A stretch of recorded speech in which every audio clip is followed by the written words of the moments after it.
स्वागत है दोस्तों वैशाली शिक्षा बिहार के यूट्यूब चैनल में। दोस्तों आज हम क्लास 10th के केमिस्ट्री का रसायन शास्त्र जो है इसमें आप अम्ल एवं क्षार के बारे में जानेंगे। सबसे पहले ये जान लेते हैं कि अम्ल किसे कहते हैं।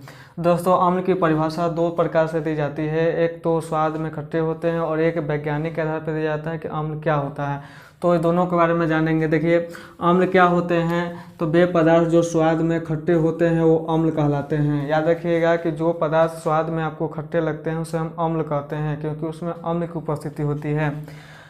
इसके अलावा क्या होगा कि आपको याद रखना है कि एक वैज्ञानिक का नाम है जिसे हम आर्हेनियस कहते हैं। एक आर्हेनियस के अनुसार अम्ल की क्या परिभाषा है, तो आर्हेनियस के अनुसार अम्ल की परिभाषा क्या होती है, तो आर्हेनियस के अनुसार अम्ल वह होते हैं जो जल में घुलकर हाइड्रोजन आयन देता हो। याद रखिएगा अम्ल वो होते हैं जो जल में घुल करके हाइड्रोजन आयन देता है। और हाइड्रोजन आयन क्या है, तो यही हाइड्रोजन आयन जिसको कहते हैं हम लोग क्या H+ जो होते हैं इसी को हम हाइड्रोजन आयन कहते हैं।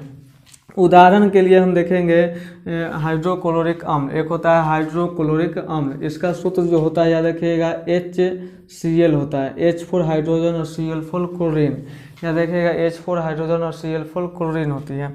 इसके अलावा है दूसरा एग्जाम्पल आप याद रखिएगा सल्फ्यूरिक अम्ल, इसका भी सूत्र होता है H2SO4। याद रखिएगा ये सब अणुसूत्र केमिस्ट्री में ज़्यादा से ज़्यादा महत्वपूर्ण है, इसीलिए आप अम्ल के नाम और अम्ल का अणुसूत्र भी याद रखिएगा, रासायनिक सूत्र जो होता है।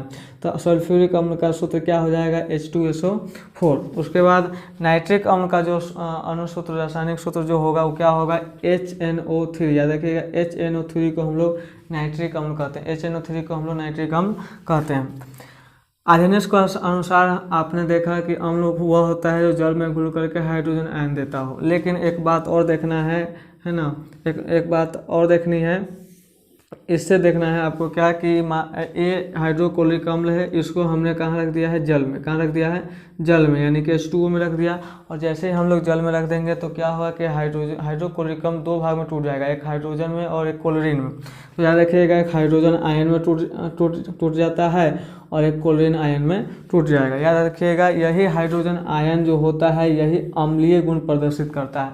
आर्हेनियस के अनुसार यही परिभाषा दिया गया है कि जो अम्ल जल में घुल करके हाइड्रोजन आयन देता हो इसी को हम लोग अम्ल कहेंगे। तो हाइड्रोक्लोरिक अम्ल क्या होता है, जल में घुल करके H+ आयन दे देता है, इसीलिए हम इसे अम्ल कहेंगे। इसीलिए हम इसे क्या कहेंगे, अम्ल कहेंगे। H2SO4 जो है यह किसका सूत्र है, तो ये सूत्र है सल्फ्यूरिक अम्ल का। यह सूत्र किसका है, सल्फ्यूरिक अम्ल। तो सल्फ्यूरिक अम्ल को जब हम जल में रखेंगे तो ये सल्फ्यूरिक अम्ल भी दो भाग में टूट जाएंगे, सल्फ्यूरिक अम्ल भी दो भाग में टूट जाएंगे। याद रखिएगा एक होगा H+ और एक होगा सल्फेट। इस क्या होगा H+ आयन, ये होगा है सल्फेट आयन। तो H+ आयन ही क्या है, तो इसमें अम्ल की परिभाषा के अनुसार है कि जो जल में घुल करके हाइड्रोजन आयन देता है उसे हम अम्ल कहते हैं।